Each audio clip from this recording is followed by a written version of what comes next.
আজকে শনিবার আমি আরেকটি নতুন রান্নার ভিডিও নিয়ে চলে এলাম। তো আমি করব উচ্ছে আলু সিদ্ধ। উচ্ছে আলু সিদ্ধ করার জন্য কড়াইতে জল দিয়ে দিয়েছি, জলটা ফুটেও গেছে।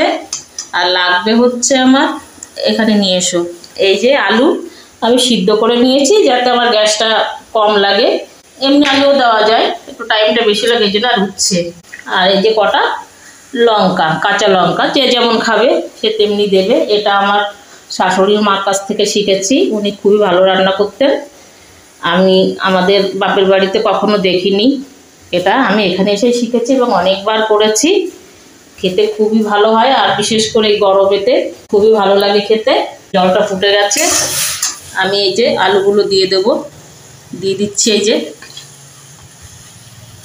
লঙ্কাগুলো দিয়ে দিলাম, এই যে লবণ দিয়ে দিচ্ছি স্বাদ মতন, একদম কম দেবো হলুদ। উচ্ছেগুলো এখন দিয়ে দেবো। উচ্ছেটা সিদ্ধ হওয়া পর্যন্ত আমাকে রান্না করে নিতে হবে। তো দেখতে থাকো, হয়ে গেছে। আমি এখন সর্ষের তেল দিয়ে নামিয়ে নেব। হয়ে গেছে, গ্যাস বন্ধ করে দিয়েছি। এই যে আমি এই যে নামিয়ে নিলাম। এই যে আলু মাখা, শুকনো লঙ্কা আর সর্ষের তেল দিয়ে মেখে রেখেছি। আর এই যে দেখো করেছি ডালের বড়ি দিয়ে, মুগ ডাল দিয়ে, লাউ দিয়ে, আলু দিয়ে, এটা শুকনো শুকনো তরকারি।